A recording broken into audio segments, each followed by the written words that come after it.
right? Yeah. One of the key things is to have like we know that all the top players, they all do extra stuff. They all do extra stuff. 90% plus from my rudimentary checking into the families, they all do something else. There's nothing that makes me happier than to see my training being used in games. This is pro Brant Bronico using Bender side netting. Much calmer, but always engaged. Veljko Paunovic watching on his team, enjoying a 2-0 advantage, looking to build on it. Here's Brant Bronico. Exploring his options. Bronico turns, fires. What a wonderful goal. Brant Bronico, are you kidding? 3-0. He used the outside of his foot to cut the ball inside and then the inside of his foot to bend it side netting. Now let's look at Brant working on this 4 months earlier at my R&D center.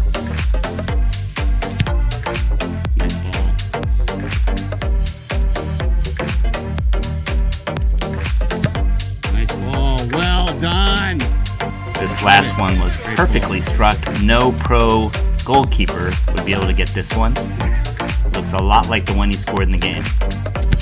One of the things I want all of you to get from Brant is his total confidence that as long as he works on it, he will get it. I'm obsessed with the fact that I can be better if I just put the time in. And they constantly keep getting asked, well, what is the best? What is a tool for my player to develop? How does my player get to the next level?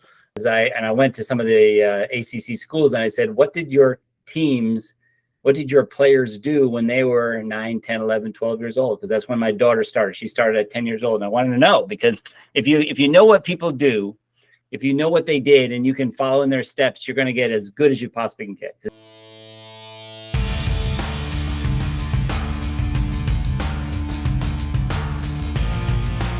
If you want something you've never had before, you must do something you've never done before. Do you want to get a lot better at soccer? And are you willing to make a sacrifice in order to do so? All pro players and all elite college players have made the same sacrifice that you can make. Okay, guys, I have a very special guest today and a special topic for you guys as well. We're going to talk about what did elite college players do in their youth when they were your child's age. This is Kostas, and Kostas, I'm not going to butcher your last name. I'm not really good with that. But he'll talk a little bit more about himself and his role because he's got some really exciting things going on in Georgia. And one of them is, Kostas, you just came back from Greece. Tell us about that. Yeah, that was a pretty fun trip. We do an annual trip to Greece, inspired by my home country and share the love for the game and the culture. Yeah, and it's been embraced so well by our Georgia families. We've done it several years now. This year we took 70. We were up to, and over 300 family members over the last couple of years. So it's nuts, and we always do different things. But we try to immerse the players, provide them a special, unique experience, not only in soccer but just in a different culture. And I tell you what's really exciting that we're starting to see in the game, and we're starting to see the impact of the female athlete as part of the soccer landscape. I'll give you the one example that we've done, and that's where we played. When we went a couple of years ago, there were 3 professional clubs. Yeah, the women's game in Greece. Wow. When we went back this summer, we were talking to folks, and it was 26. Wow, so that's growth incredible. Is just an indication of what's going on in the women's game. Yeah, the boys' game is always strong, right? I mean, that's going to be last for obviously, but the women's game is super exciting for us to see happening. Well, that's interesting because most of the research that I've done, we get about 2/3 of our players are females, and we think the reason is because guys think they know everything. They can't learn anything from anybody except maybe the world's best. But girls are willing to learn. So it's really interesting that you said that there's a lot of focus on female soccer development all around the world. Yeah, it's exciting to see, and I don't think it's going to stop anytime soon. It's going to keep going. So first of all, tell everybody your full name and with better pronunciation than I will do it, and then your role at Georgia Soccer. Kostas Hatchikatelis. I'm the technical director in the state of Georgia. Okay. My responsibilities include the ODP program, for our state, as Yep. well as coach education. So I'm able to touch both the player, who is the center of the, who's the main actor in the play, right? As well as the ability to work with a lot of coaches across the state that can provide that great experience to the player development piece. So can you talk a little bit about your goals? What's your vision? Kind of what do you want to accomplish for Georgia soccer?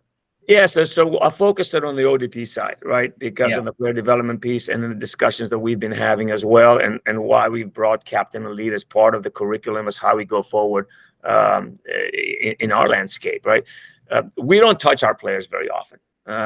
The ODP player we meet basically once a month, either on Friday evenings or Sunday evenings, and we try to. We know that there's a lot of emphasis around the club environment and so forth like that. So so what we're doing is trying to manage that time, but be tactical in how we do things, right? One of the key things is to have we know that all the top players, they all do extra stuff. Mm-hmm. They all do extra stuff. 90% plus from my rudimentary, checking into the families, they all do something else. And they constantly keep getting asked, well, what is the best? What is a tool for my player to develop? How does my player get to the next level? And I use the term next level a lot because that's really the goal. The goal for ODP is to get players to the next level. Whether if you play on, if you're not on the top team, you want to get to the top team. If you're on the top team, you want to make region team. If you're on region team, you want to make national team. And I get to see players that are being involved at the national level and being able to coach and lead coach the 2010s, 2011s. Those young players, I'm always curious what gets them there. Oh, right? Yeah, that's great. Because there's a lot of athletes, but what gets them to that top? Top rung? Yeah. So that's fascinating for me because as a researcher and a coach and a player developer, I love that question. How did these elite players, the World Cup players, the professional players, the elite college players, D1, and even down D2, D3, how do they get there? What do they do when they were my child's age? And I asked this question now 12, 13, 14 years ago, because I went to some of the ACC schools and I said, what did your players do when they were 9, 10, 11, 12 years old? Because that's when my daughter started. She started at 10 years old. And I wanted to know, because if you know what people do, if you know what they did and you can follow in their steps, you're going to get as good as you possibly can get. Because you try and follow in the steps of the people that have gone before you. Why recreate the wheel? Why try and do things all over again? Why not just follow people who are become really great at something and then see where that takes you? And that's what we did. So that's actually a really interesting segue to talking about Georgia versus, and I'm not sure if you can do this, but I'd love to get a feel for Georgia is part of the Region 3 group, right? It's the South region, right? They've been rated in the South region, 13 state associations. I think it's Virginia down to Florida, roughly, right? Yeah. Down to Florida, up to North Carolina, North Carolina, across Tennessee, all the way down across to Texas, Oklahoma, and the states there. So that's the South region. It's the region that my daughter played in. She absolutely loved the ODP experience because she did go to Argentina, played against 3 or 4 professional clubs, Boca Juniors, River Plate. It was just such a cool experience for her at the time. So, but I mean, you're spot on. Part of it, what we want to do with the program is to provide these different experiences, right? Get the players that can get to that next level, and then within that, maximize the experience value. Which, by the way, I need to give some props up to. We have 2 we have Georgia ODP alum that are in the World Cup. Emily Sutton and Kelly O'Hara, right? So Georgia players done good type of stuff. It'd be curious to this discussion, Mike, to ask them, what did you do? It certainly wasn't just showing up at training sessions 2 or 3 times a week. They certainly did a lot on their own. Oh yeah, definitely. And I've got data on it. So I have data on some pro players. We did interview surveyed quite a few players when they were at UNC, UVA, UCLA, and 27 programs, which I'll tell you about in a minute. But before we get there, can you compare Georgia to the top? Maybe Georgia is one of the tops, certainly is one of the top in Region 3, but is there a top state that you always look to? Hey, we want to be as good or better than these guys. Yeah, when I first came into this role of 4 or 5 years ago, one of the things that I wanted to do was to have us a measuring stick. I wanted us to play against the top teams, right? We do go to North Carolina. North Carolina traditionally great powerhouse of talent development. Texas, same way to do that. Our top state, I would say, from the numbers that they put in the region team, from the numbers that they send forward, is Florida.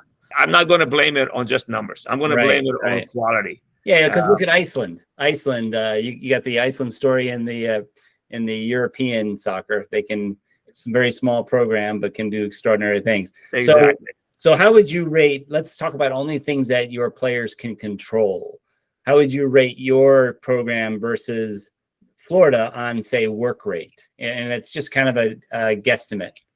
Yeah, and from a work rate, I think we're very at a good place, Mike. We're good that we know that. One thing that I tell my staff, and we've got a staff of about 70 coaches in the state, and we tell them we don't really have to coach them up on competitiveness. A lot of these players come to these programs to show, to be identified, and to develop further. We just got to do more. Wish we could do more, but the work rate, I think we're very even with a lot of other states, and I think I could say whether you're in Tennessee or Alabama or South Carolina, just like Florida and North Carolina as well. So I think these players have that fire inside of them. So we're getting the right players with interest to develop further. The question is, are they maximizing their time? Yeah. So if you tie work to, are you putting in the necessary time on your own? Yeah. I would say probably I don't have enough kind of a sample size to determine that. But the top players all want to do something more. Yeah. But not convinced that everybody does it. I think at the end of the day, we've talked about the opportunities. Are they willing to put some time into the work that's needed to get to that next level? Competitiveness seems very equal. What about skills? Just raw skills? Yeah, and that's the separation, right? That's the separation, and you can say there's more numbers to pull from and stuff like that, but the reality is we all got to get better. I think as a skills, we compete, and at the younger ages we compete. But as players grow through the program, as players develop in their own age, I think that's always a need. I mean, the top players, Messi doesn't stop training. That's right. They don't stop training. So for me, as a skills, it's a constant growth opportunity. And the players sorry. Can you share then? If you say there is a separation there, can you share, like, if let's say Florida is number 5 in the region, but out of like a 5 is the best in the region, are you a 4? We're a 4. Are you mid-range? I think we're a 4. We're a 4. And the competitive nature in me, the competitive nature in our team and players and staff kind of kicks in, and we want to be that top, right? Yeah. So we're always looking for the nuances of development that we need to do ourselves, and also what we can share with our players to take advantage of. I'm curious. Where would you say that North Carolina is, just out of curiosity? I think North Carolina would be a 3 to 4. Along with Texas. I think what Georgia has done and what we have done, it's a credit to everybody that's involved in the program. We have do a lot more in identifying early players, right? Now, with that said, I think our task also becomes, how do we keep those players in the program? Fascinating, because I've got a chart I'm going to show you. This was not set up this way, just to be clear. I didn't expect this to flow so well, but it's perfectly flowing into a chart that I did after interviewing 27 D1 programs. So interviewing meaning surveying.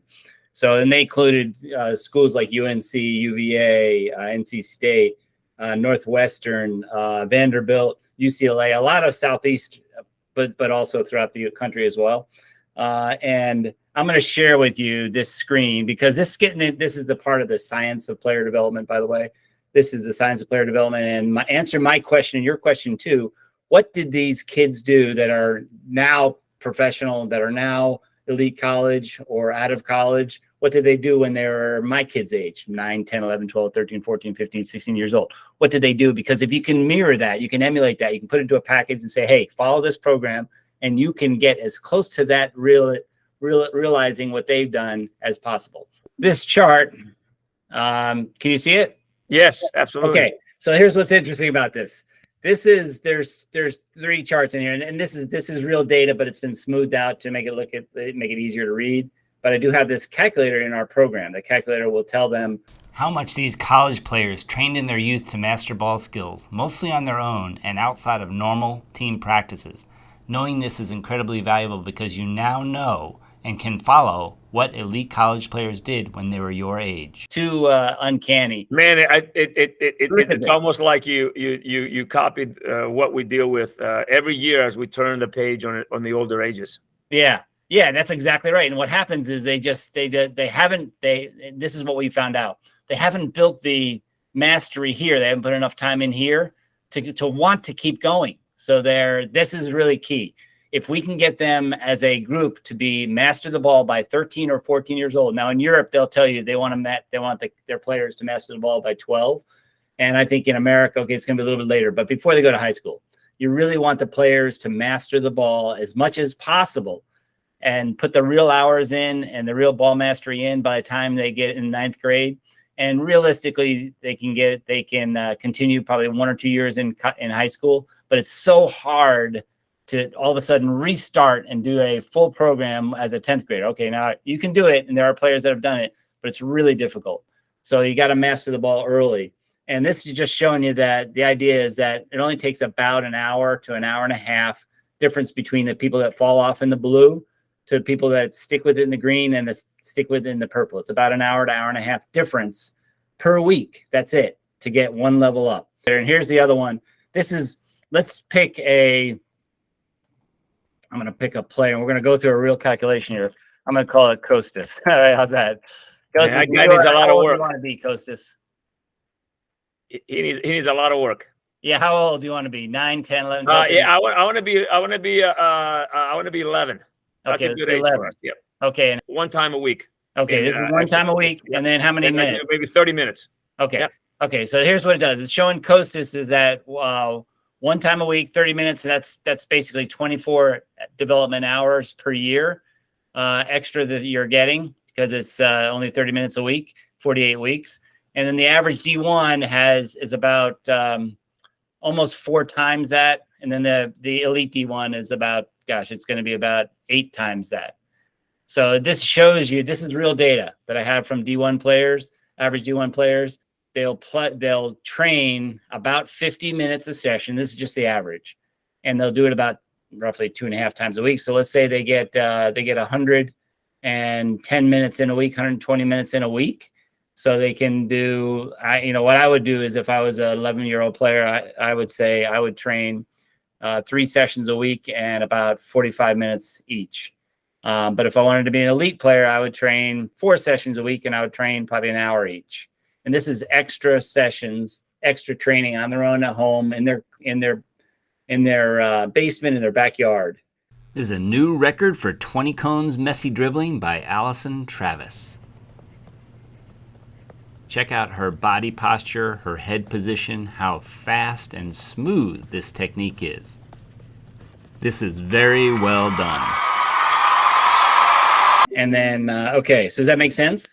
It does, because one of the things that we're always frustrated about, when identifying players is the 2 challenges that we keep having over and over again, right? And we've mentioned it at different times. One is first touch, second is speed of play, right? Yeah. Speed of play can be connected to the ball mastery, can be connected to the technical development of a player, right? Because the more time and competent you are on a ball, the time just seems slowed down for you, right? To become better at making decisions.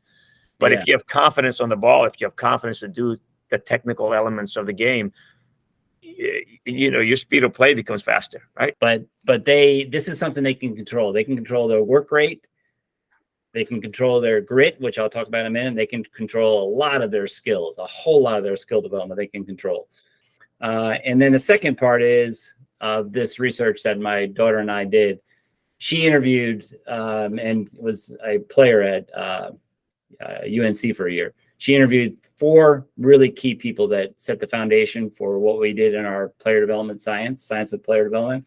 Number 1 was Angela Duckworth, who's the best-selling author of the book called Grit. But for us, it's quality of training. So it's passion. You stick with things, but it's what kind of quality you put into it. So we give points to doing certain things in the training, and those points add up to a percentage of grit.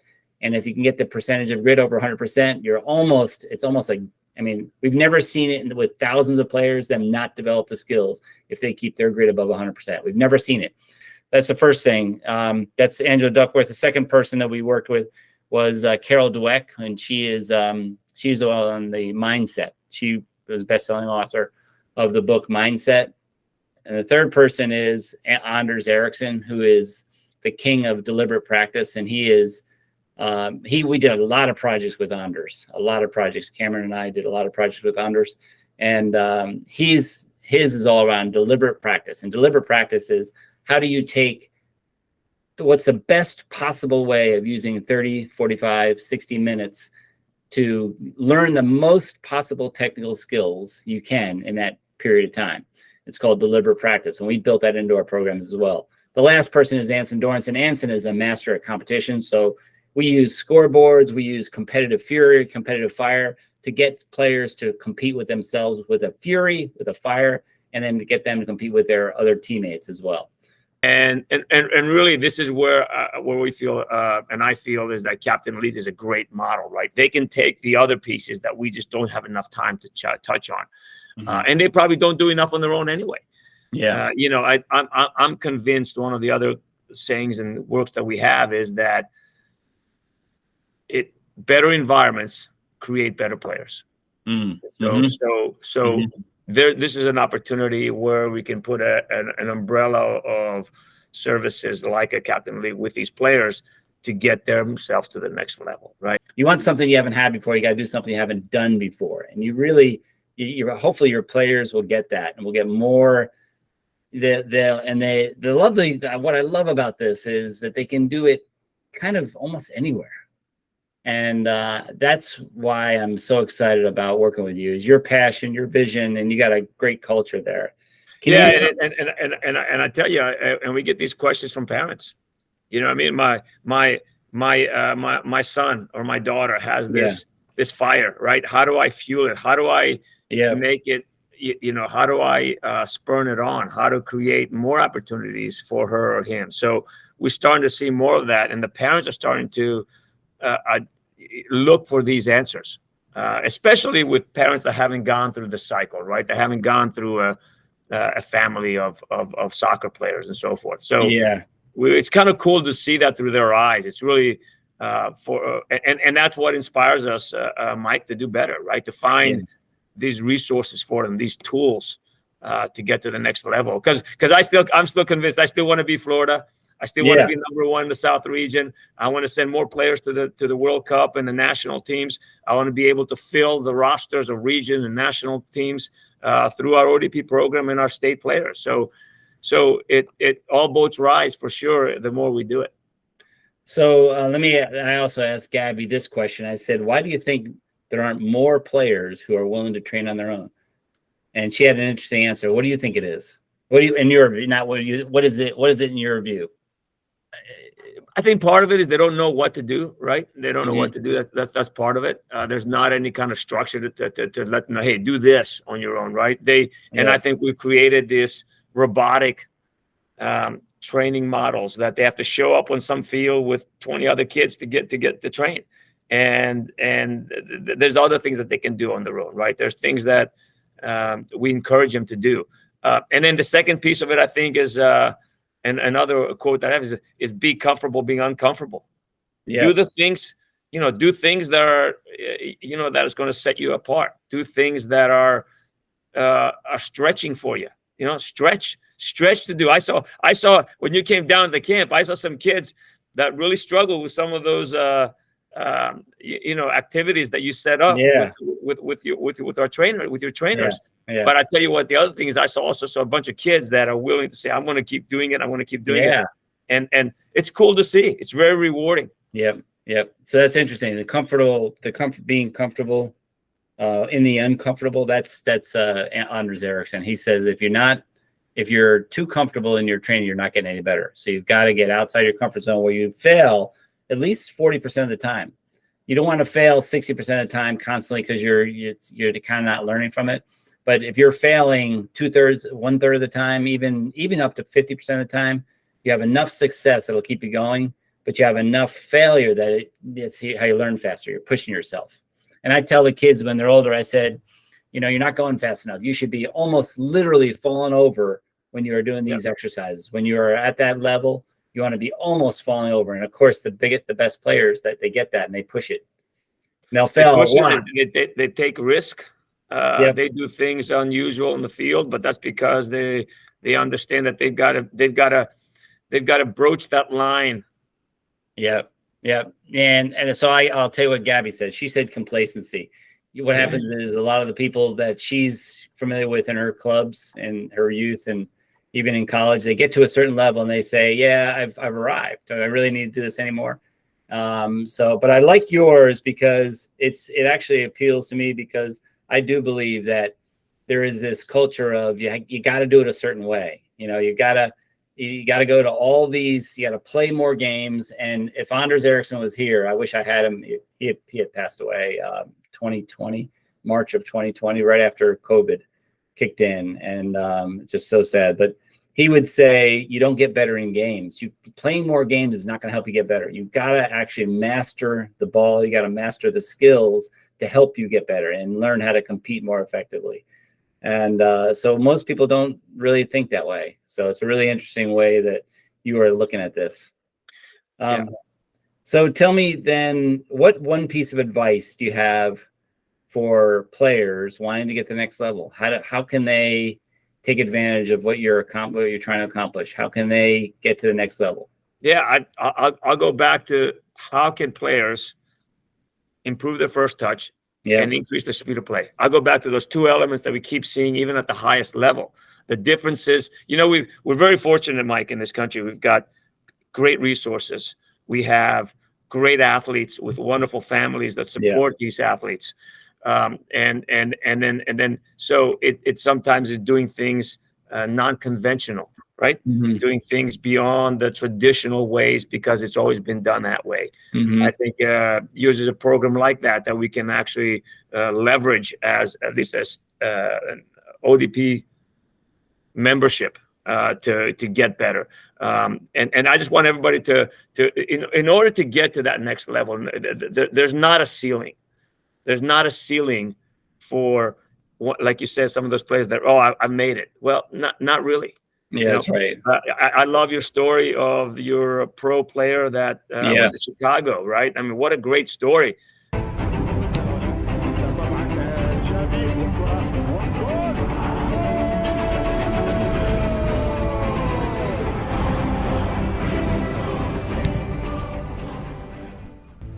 But by the way, why train on your own? Because can't you learn everything you need to learn in your youth club, in college, and in the pro leagues? No, you can't do everything just from a single organization. Katai, this is Brant Bronico. Advantage play at Chicago Fire. Bronico, Gordon, the little tapper. Excellent play for me by Bronico. It felt good to get my first start for the Fire. It felt good to be out there. The guys made me feel super comfortable, played with some confidence, along with Pano. I mean, he believed in me the whole time. When I found out, I was ecstatic. It's like your first professional start, and it's your dream to be out there playing in the MLS. I didn't have a lot of prior knowledge, maybe a day in advance. A little bit anxious, so the nerves were there, but once I started playing, I felt great. Bronico now approaching the penalty area. Katai fires. Alexander Katai. I just take it day by day. You can't get caught looking too much in the past, and you can't get caught looking too much in the future. I think taking every training session, every game, every play even is extremely important, and you need to focus on what I'm doing right there and then. I was shocked by how much only 5 to 6 weeks of consistently doing those training sessions helped me to develop my technique even at my age. Well, how much of what we did together do you think that got you there? I think it made all the difference. I really only so I obviously did some stuff on my own and did but it was the drills that we did at your field. Yeah. That I would go and do on my own. Because I don't know if you remember, but I mean, I started that and I was not very good at it. Yeah. Yeah. Again, and by the end of it, I was so much better, and I felt more comfortable and more confident with my technique and my first touch on the ball. I didn't have to focus on the ball, so it gave me, that split second longer where I could make a decision earlier or put my touch into a different space, or even move the ball quicker with my feet.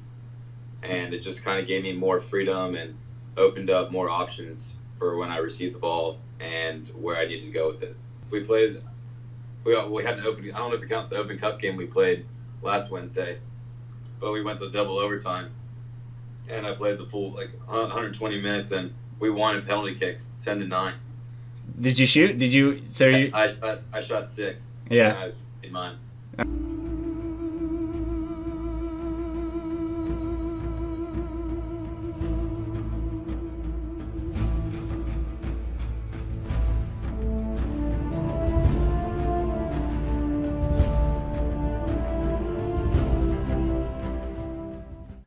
Here's a young man that, in essence, could have said, "Hey, I made it. I've got my pro contract, right? Yep. I'm on the pro team, on the first team. I'm doing that."